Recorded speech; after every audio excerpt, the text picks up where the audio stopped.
Good morning, everybody. Welcome back to Pain Relief Path, and this is another episode of Wednesday Walk and Talk. My name is Dr. Pan Zhang, and this week I wanted to talk about what happens if it doesn't work. And I think you all know what I mean by this. If you've been in chronic pain for a long time, you have tried a lot of things, right? A lot of doctors, a lot of treatments, a lot of just remedies that maybe your neighbor said her friend got help with. And now you're listening to this podcast and you're thinking like, does this coaching thing actually work? Well, have you ever actually sat down to answer that question? Let's say you try something new and it doesn't work. Where does that put you? Most likely, new things, new treatments are not going to make you worse, especially if they are new treatments that require you to make positive life changes. For instance, eating better or journaling or doing breathing or mindfulness type activities. The most common thing that I hear, the most common question I get is, well, what if it doesn't work? Or I've tried that before and it didn't work. And when we talk about, okay, what does trying mean to you? And people usually say, well, I did it for a couple of days or a month and it just didn't take my pain away. Well, here's the deal. A lot of these treatments or a lot of these techniques, especially lifestyle changes, mindfulness-based techniques, each individual one is not designed to, quote unquote, take your pain away. What they are designed to do, though, is to help you live a more meaningful, rich life. And yes, even with your chronic pain. However, this is what I will say. When you can live a life that you are more mindful in, you find more meaning and joy in, and your body and your soul feels better, that alarm system that pain is, we've talked about this before, quiets down slowly. So unfortunately, there is not one breathing technique that will magically cure your chronic pain. It doesn't work like that. Nor is journaling by itself going to be the thing that cures your chronic pain. It simply doesn't work like that, because remember, pain is a biological, psychological, and sociological issue, which means pain is a combination of your body, your mind, and the stories that you tell yourself. And that's really important to remember. A lot of the things that we do to try to help with chronic pain are things such as only mind things or only body things. So if you just do one of those things, that's not going to help you. And let's say, you pick up a new tip and say like, oh, I just need to rewrite my story. But that's not helping with your chronic pain. And why is that? Because you're only addressing one part of your pain picture. So let's go back to the original question. What if this doesn't work? So sit with that question for a little bit. And I want you to really see what comes up. What if this doesn't work? What if this new journaling technique doesn't work? What is the worst that can happen? Now, for some of you, especially, this definitely revolves around journaling. For some of you, if you try journaling, that doesn't magically take your pain away, and it won't. What it will do, though, is open your eyes to some of the inner thoughts that you have, and that can be a very scary thing. And that is why a lot of people know that if they go into doing some journaling, that there's going to be some demons that gets drudged up. They're going to have to face feelings and thoughts that they do not, or maybe they're honestly just not quite ready to do yet. But that is something that you have to really admit to yourself. Instead of doing something for, a week or a month or even a couple months and saying, this just isn't working for me, you have to really acknowledge, hey, I'm not going to do this because I am not ready for this yet. And that is a perfectly okay thing to do. If you are not ready for something yet, that is okay, but you really have to acknowledge the real reason behind that. You can't just hide behind,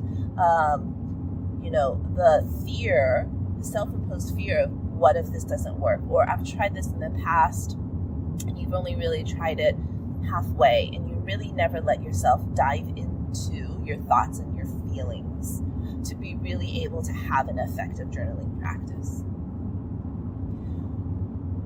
So let's say you're doing something else. Let's say you want to try breathing or a mindfulness technique. And what if it doesn't work? What is the worst thing that can happen here? If the worst thing that can happen here is that you are more mindful of what you are doing throughout the day and you are more aware of the choices that you are making. Again, if you are feeling resistance towards these exercises, perhaps it is maybe because you do not want to face that you are consciously making these choices. Now, at a certain point, these conscious choices are just patterns that you've developed over time. But to break a pattern, the first thing that you have to do is to recognize the pattern. And again, some of you might not be ready to face that yet. And again, that is okay. However, you really need to be honest with yourself to be able to take that step forward or any step forward into finding something that will work for you. If you do not feel comfortable with recognizing your thoughts and feelings yet, or if you do not feel comfortable trying to figure out those patterns and really seeing and honestly looking at yourself and taking some responsibility for some of the choices that you make, that's okay. That is perfectly okay. You do not have to be there right now. Will you need to be there eventually? Yes. But if you are just at the start of your journey, and that is the first step that you want to take, I'm not going to lie, it's a big daunting step, and you do not need to be there right now. So, what is the worst thing that can happen? With most of the techniques that I talk about, and most of the things that we will be going into, the worst thing that can happen is that you are more aware of yourself, your choices, your patterns, your feelings, and your thoughts. The worst thing that can happen is that you realize that you, and only you, are responsible for quite a bit of what is going on in your life, for quite a bit of the pain cycle that is happening. And for some people, if you're listening to this and you feel the back of your neck stand up and you are ready to fight me and get defensive, listen, I get it. It's really hard to understand that you have control. But if you are listening to this and you are hearing me and you understand, oh my gosh, if I have control and I'm responsible, that means that I can change this. And that gives you the power. You have the power to change your life. You have the power to find your pain-free path. Stop giving that power to other people, to other things, to your doctors, to your spouses, to the people that make you mad, to everything else. Stop giving that power away. Take that back. But here's the deal, the first step is really knowing yourself and really understanding how you contribute to your pain picture, in your pain experience. And that is a big, scary step. But that is what I do. I will handhold you for you to be able to look into that mirror with support and empathy. Because at the end of the day, that's a hard journey for you to take on yourself, and I totally get it, but it is totally doable. You can do it. But sometimes support is helpful. So, the next time you see something and you are intrigued and you are like, I really wonder if that would help me, but you stop yourself short from trying that new exercise, that new whatever it is, because you're afraid of what if it doesn't work.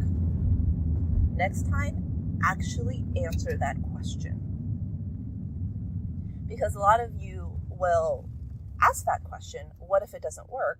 And then just say, well, that's the reason why I'm not going to do it, because what if it doesn't work? But what's the answer to that question? I think a lot of us have never actually thought and stopped about the answer to that question. So, I hope this was a little bit of a kick in the butt episode, but also I really hope that this episode gave you a feeling of empowerment for you to take back control of what is going on in your life, because everybody has that control. You can do that. In fact, you are the only thing that you can control. You can't control anything else. You can't control the people around you. You can't control the weather. You can't control how other people react to you or how they react from you. But you can control all of those things about yourself. You can control your thoughts, your feelings, and thus your actions.